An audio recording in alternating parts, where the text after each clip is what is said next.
Então, primeiro eu vou chamar o Marco César Alvarez. Ele é professor de Sociologia na Universidade de São Paulo, coordenador do Núcleo de Estudos da Violência da USP, onde eu também trabalho e faço pesquisa. Meu nome é Bruno Paes Manso, eu esqueci de apresentar, sou jornalista e pesquisador do NEV. O Marcos foi membro da diretoria da Associação Nacional de Direitos Humanos, Ensino e Pesquisa, que é a ANDEP, foi diretor de publicações da Associação Nacional de Pós-Graduação em Ciências Sociais e diretor da Revista Brasileira de Ciências Sociais.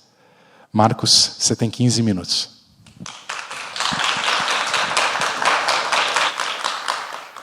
Boa noite a todas e todos. Obrigado, Bruno, pela apresentação. Como disse o Bruno, então, eu sou da Sociologia da USP, do Departamento de Sociologia da Faculdade de Filosofia, Letras e Ciências Humanas, e também estou como coordenador do Núcleo de Estudos da Violência.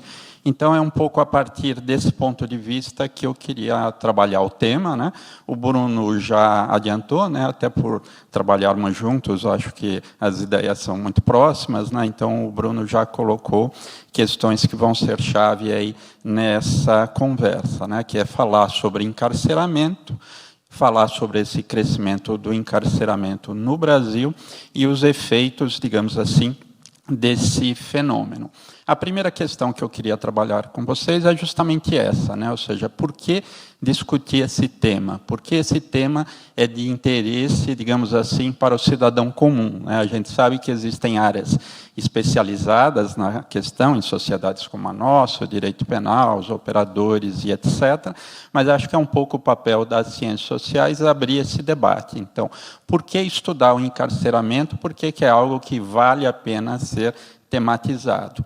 O Bruno já colocou, e veja, um primeiro ponto a ser colocado, né, que eu queria apresentar para vocês, é a amplitude, então, do encarceramento no Brasil. Vejam que os dados podem variar, né, podemos ter diferentes fontes, mas o dado primeiro, né, para aproximação do debate, é justamente esse, ou seja, nós temos 800 mil pessoas, então, né, aprisionadas, encarceradas de diferentes maneiras no Brasil.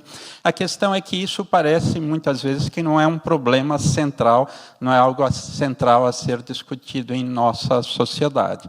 É como se algo, né, eu fiquei tentando pensar em cidades, né, que estariam mais próximas aqui, cheguei em Ribeirão Preto, né, então eu pensei, é como se uma cidade do tamanho de Ribeirão Preto, né, tivéssemos uma cidade que quem está lá não foi por vontade própria, né, os que passam não querem saber o que acontece nessa cidade, quando alguns fenômenos ocorrem, nós queremos mandar pessoas para lá, mas não sabemos o que bem acontece, né, ou seja, o cidadão comum é como se ele quisesse passar longe daquela cidade, né, desse aglomerado de pessoas, né, isso em quase todos os momentos o Brasil está aparecendo como a terceira maior população encarcerada no mundo também.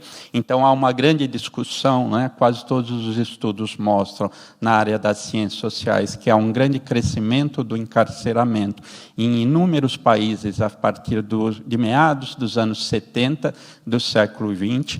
A literatura vai chamar isso de virada punitiva, né? Muitos autores vão perguntar, né, o que seria essa espécie de vontade punitiva que parece que está permeando as nossas sociedades. Para nós, cientistas sociais, é tentar, então, revelar esse fenômeno. Quais processos, quais práticas, quais instituições estão levando a isso?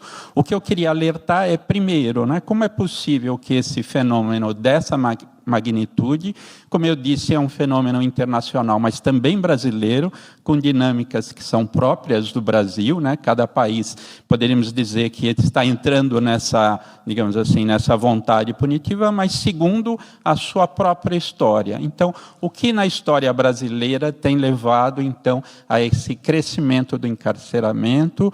Quais os efeitos disso? Os objetivos que o sistema coloca, né? O sistema de justiça criminal sistema prisional estão sendo alcançados, porque me parece que essas são as questões fundamentais para essa relação, que é o título aqui da nossa discussão, entre democracia e encarceramento. Se estamos numa sociedade democrática, né, ou almejamos o tempo todo, né, a democracia é uma espécie, né, num sentido mais amplo, uma espécie de horizonte, que a gente está sempre buscando ampliação.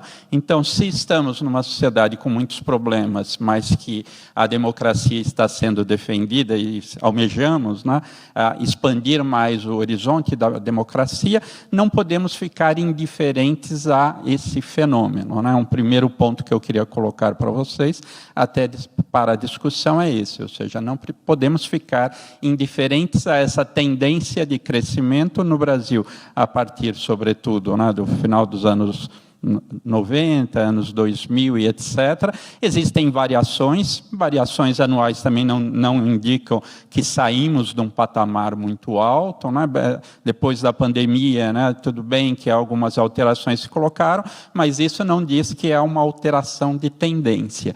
Então, me parece questão fundamental na democracia, no mínimo discutirmos que tipo de opções de escolhas estão sendo feitas coletivamente, mas às vezes não, né? Às vezes com transparência, às vezes não. E o que acontece, né, talvez nessa metáfora que eu coloquei, né, o que acontece nessa grande cidade, né, do encarceramento, né, onde as pessoas estão lá, não só condenados, né, também a discussão é que pelo menos 1/4 dos nossos presos não tem, né, condenação efetiva e etc., né? Então, toda uma outra questão a ser discutida, e precisaríamos abrir, então, essa caixa, né, o Bruno chamou de caixa mágica, né, no sentido de que achamos também que tudo vai ser resolvido por ali, né, colocando muitas vezes, pensando em colocar mais gente nas prisões, falando em déficits, né, curiosamente, vagas que ninguém quer ocupar, né, mas criar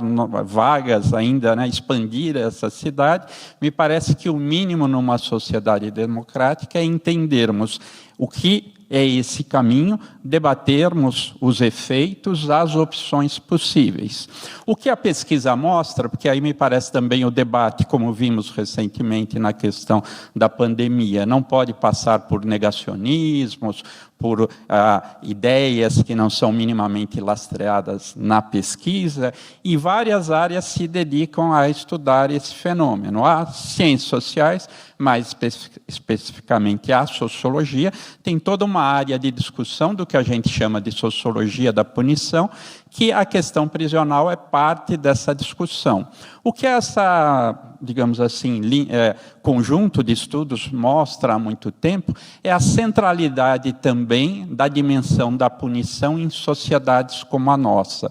Ou seja, punir é algo muito importante para ser deixado só para especialistas, só para operadores que supostamente tratariam essa questão. Pelo contrário, né, o que as pesquisas vão mostrar é que a punição é um lugar fundamental onde a gente define formas de dominação ou de autoridade, né? Em sociedades como a nossa, o que está em jogo é Estado, né? E como Estado, né, define uma ordem, garante direitos numa sociedade democrática, mas muito mais que isso, né? Ou seja, a punição teria um efeito que eu chamaria de instrumental, de dominação, é algo brutal mesmo, é castigar, é diminuir as pessoas e etc. Talvez seja a única dimensão da vida social onde deliberadamente você está prejudicando as pessoas, você quer colocá-las num determinado status inferior, você quer, infelizmente, causar sofrimento, castigo e etc.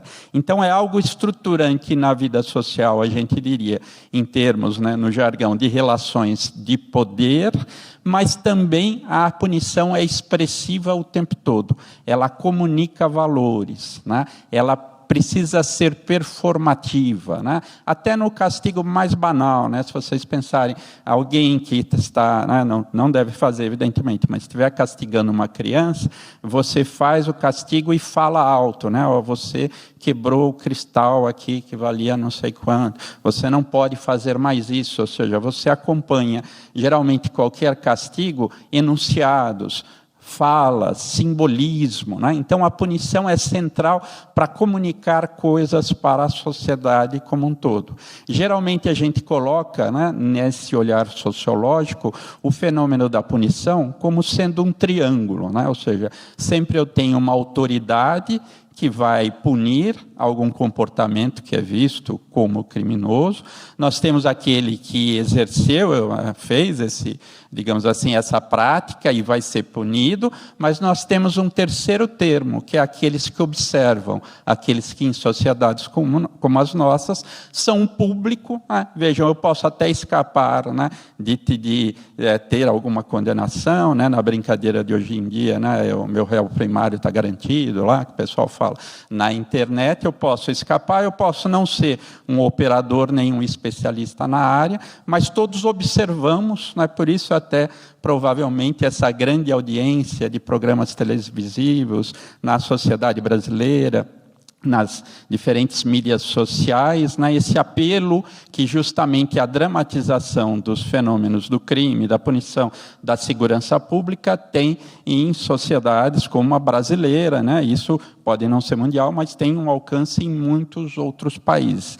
Então, a ideia é que isso interessa para todos nós, né? Voltando à discussão inicial, né? Por que é que interessa também discutir isso? Interessa porque fazemos parte desse processo. Observamos, ou se não observamos, é pior ainda, né? Ou seja, se a punição em sociedades como a nossa se dá em segredo, né? Se dá em ambientes que a gente não quer frequentar, né, com frequência, e nesses discursos que a gente vai chamar contrários aos direitos humanos, é como se a prisão, né, terminasse, né, manda para aquela cidade e acabou, né? Vamos condenar por 20 anos, sim, mas qual será a qualidade desse castigo? Haverá promessas de ressocialização e etc., né? Isso, vejam que é como se, até nesses programas tipo Lei e Ordem e etc., né, parece que acaba aí, né, acaba quando você envia para a prisão. Mas não, aí que começa a punição em sociedades como a nossa, aí que operadores também estarão junto com os condenados, aí que se coloca a questão, e o que fazer, né, 20 anos, 15 anos, nessas discussões, é pouco, parece que não, né, ou seja, é toda uma vida, né, que precisamos discutir, então, precisaríamos, moral da história, eu diria, nesse outro ponto, precisaríamos estar muito mais interessados nos fenômenos da punição em geral e, no caso, né, quase que mundial, hoje em dia, mas muito brasileiro também, nesse crescimento do encarceramento em seus efeitos e, no mínimo, né, sabermos o que está acontecendo. Se isso muitas vezes as formas de punição são aplicadas em nome da sociedade também, né, que tipo de punição está sendo aplicada.